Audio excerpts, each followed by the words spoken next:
Hello dear students, सिद्धि हिंदी विद्यालय की online class में आप सबका स्वागत है। इसके अंतर्गत हम कक्षा 3 विषय पर्यावरण में पाठ नंबर 7वां अद्भुत संवाद उसके बारे में चर्चा कर रहे थे। वीडियो की शुरुआत करें उससे पहले अगले वीडियो के अंदर हमने क्या देखा था उसकी छोटी सी जानकारी।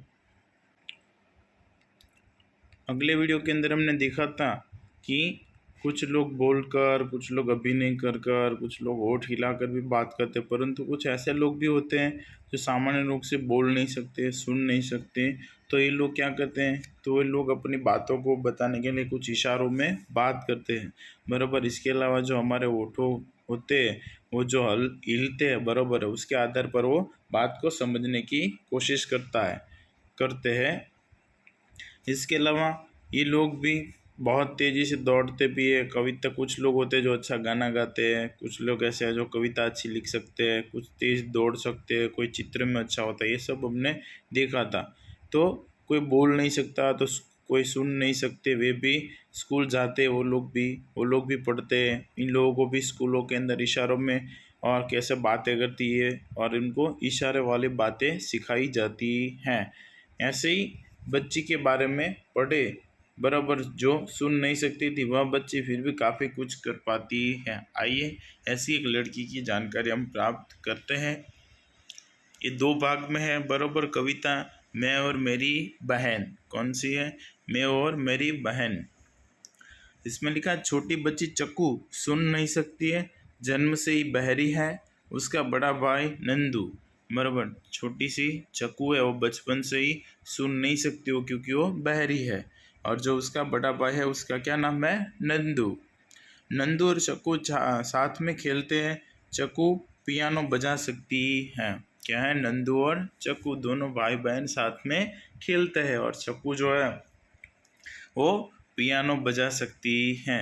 उसे तार के झनकार का अनुभव करना अच्छा लगता है। उसे तार की जो झनकार आती है, बराबर है, उस झनकार का अनुभव करना बहुत ही अच्छा लगता है, परंतु वह कभी गा नहीं सकेगी, वह सुरों को सुन नहीं सकेगी। क्या है? वह कभी गा नहीं सकेगी और ना ही तो कभी सुरों को सुन सकेगी। क्यों? क्योंकि वो बोल भी नहीं सकती है और क्या नहीं कर सकती है? सुन नहीं सकती है। उसे कूदना, उछलना, कलाबाजियाँ करना, बंदर की तरह शिखर पर चढ़ना, ठीक है, उसे क्या है? कूदना, उछलना, कलाबाजी करना, बंदर की तरह शिखर पर चढ़ना, ये सब क्या लगता है उसे? अच्छा लगता है। अब मेरी बहन ने मेरे ही विद्यालय में आना शुरू कर दिया है। अब क्या है, ये नंदू की जो बहन है उसने उसी नंदू की विद्यालय में उसे क्या किया है? पढ़ने आना शुरू किया है।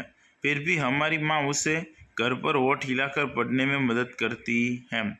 फिर भी घर पर उसकी मम्मी उसको होठ हिलाने को, मतलब कि उसकी मम्मी होठ हिलाकर उसको समझाती है, कैसे शब्दों को समझने का प्रयास करे ताकि वो सामने वाले की भाषा समझ सके। इसलिए उसकी मम्मी उसको होठ हिलाकर पढ़ने में मदद करती है।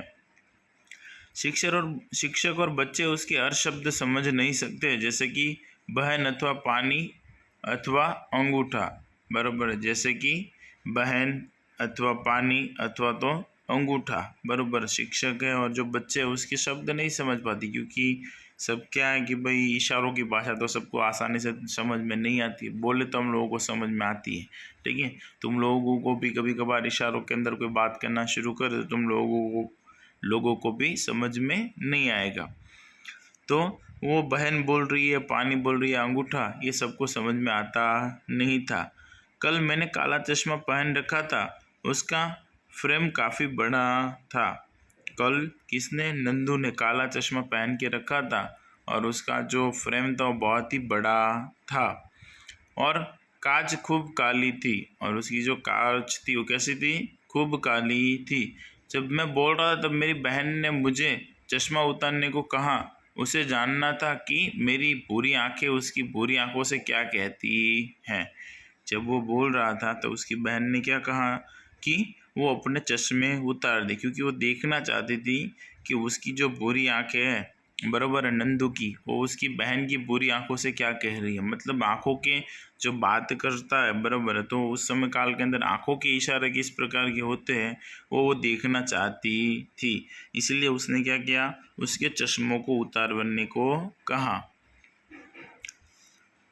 हमारी आंखें बहुत कुछ कहती है। छोटे बच्चों तो बोलना सीखने से पहले ही चेहरे से, हाथों से बहुत कुछ कहते हैं, वे बहुत कुछ समझते भी हैं। हमारी आंखें बहुत कुछ कहती हैं। छोटे बच्चे वो भी हमारा चेहरे को देखकर या फिर हमें बोलता हुआ देखकर वो बोलना सीखते हैं। पहले चेहरे से, हाथों से बहुत कुछ कहते हैं, वे बहुत कुछ समझते भी हैं। और छोटे बच्चों को भी तुम लोग जानते हो, हाथों के, मुंह के इशारों से समझ जाते हैं। चेहरा हमारा आईना है, और चेहरा क्या है, हमारा आईना, क्योंकि वो सब कुछ हमारे बारे में बता देता है।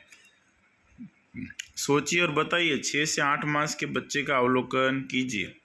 बराबर, 6 से 8 मास के बच्चे का आप लोगों को देखना और फिर बताइए कि वो किस प्रकार से बोलता है या फिर किस प्रकार से कुछ चीज़ें मांगता है, क्या क्या एक्सप्रेशन करता है, वो आप उसको देखकर फिर पता लगाइएगा। वे अभिनय द्वारा क्या क्या समझा पाते हैं, और वे अपने अभिनय के द्वारा हमें क्या क्या समझाने की कोशिश करते हैं, ये भी आप लोग बच्चे को, छोटे बच्चा हो 6 से 8 मास का, उसे देखकर पता लगा सकते हो। ठीक है, पढ़िए और बनाइए। आपको आश्चर्य होगा कि यह कैसा चेहरा है जिसमें आँख, नाक व मुंह नहीं है। देखो, अभी जो चित्र दिख रहा है उसमें आँख, नाक, कान, मुंह नहीं है, तो आपको क्या लग रहा है कि कैसा चेहरा है कि भाई जिसका आँख ही नहीं है, मुंह नहीं। ये सब तो आपके बनाने हैं, पर साथ में जो लिखा है उसे पढ़कर, बराबर, ये सब तो आपको बनाना है, परंतु कैसे, यहाँ पर लिखा है उसके आधार पर आपको बनाना है। यह आफ्ताब है, उसका मनपसंद खिलौना गिर कर टूट गया है, वह उदास है, कैसा होगा उसका चेहरा। क्या ये आफ्ताब है और उसका जो मनपसंद खिलौना वो गिर कर टूट गया है, तो वह उदास है। तो अब बताएं कि उसकी आँख, नाक, कान कैसे होंगे, कैसा उसका चेहरा बनेगा। तो क्या होगा, आंखें थोड़ी नीची होगी, बराबर, मुंह उतरा हुआ होगा, बराबर, मुंह पर स्माइल नहीं होगी, बराबर है, और नाक भी नीचे की ओर झुकी हुई होगी। तो इस प्रकार से उसका चेहरा बनेगा, आपको बनाना रहेगा। ठीक है, आशा रखता हूँ आज की वीडियो में सबको समझ में आया होगा। वीडियो को सुनने के लिए थैंक यू।